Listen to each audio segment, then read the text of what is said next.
You mentioned earlier that you got thrown out of a Mississippi town because you had a UK driving licence. Yes. Did you try showing them your American driving licence?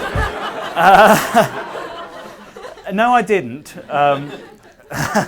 Do you think it would hasten your departure from the town? I don't think it would have helped. There is a thing, and this happens in a kind of...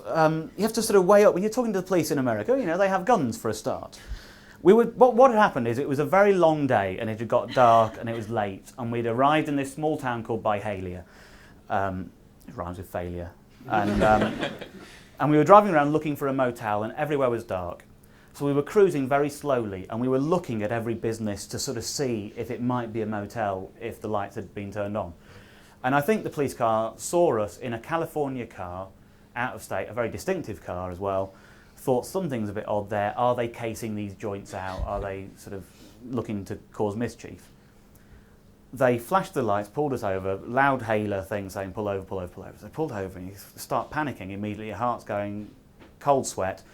Andy, who was with at the time, shoves the camera under the seat, because there's no way you point a camera up at a policeman as he pulls you over either, so everything's out of sight. Guy came up, bald-headed, bullet-headed, git of a man, and with a shotgun. And he basically asked to see my driver's licence. Went out. You could hear them checking out our insurance and things on the walkie-talkie, the guy still left in the car while he was dealing with this. And I think they lied to us. They told us that our brake lights weren't working, and we checked after they'd gone and they were working. I think they have to have a reason to pull you over, and so that was their made-up reason for pulling us over. The real reason was, we don't know who you are.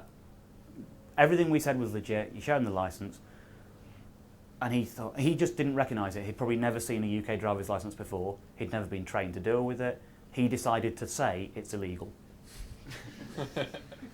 And you can't say, well, it is. You're wrong. Because he's a policeman and he's got a gun. So you kind of try, and you can't get cheeky with them. I had a thing, in LA I got pulled over for jaywalking, just for crossing the road when the lights weren't there by a policeman. And he looked at he asked for my driver's license, and I showed it to him. And he went, have you ever been in the military, young man? And I thought, God, is there something on my driver's license that makes him think I have? And if I say I have, and he believes me, I'll probably get away with this.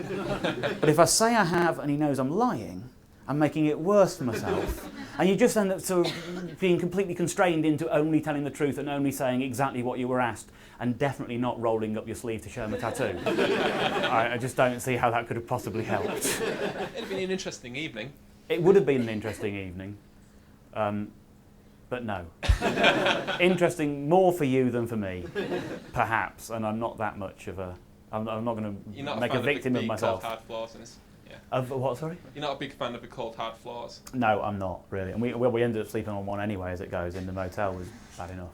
A real chair against the door motel we ended up in that night. But no, I didn't think about that for 1 minute. I thought about everything else, but not that. If you're going to use your newfound powers or knowledge for evil, did you see a gap in the market for a new chain where you could make lots and lots of money in America? How do you know I'm not doing it? No, I didn't. I mean, they've got all bases covered. It's a machine.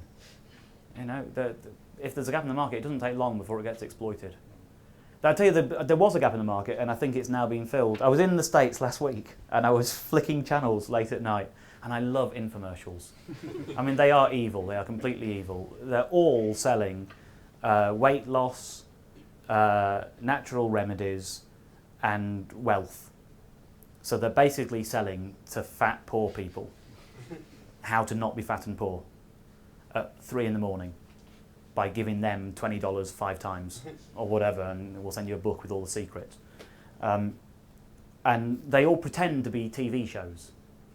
And so they pretend they're like a late night talk show, and they have the microphone like you'd have on Letterman, and they have a host and a presenter who's written the book, and they're all in on it together, obviously.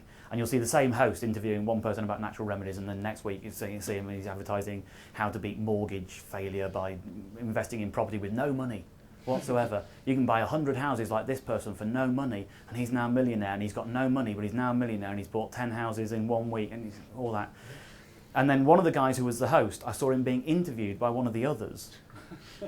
and he was selling an opportunity to get into the infomercial game. Oh, that is the gap in the market. I mean, that is genius. For the idiots who've sat there and lapped up everything this man has presented, over the several weeks they've seen him 10 times selling different products as the host.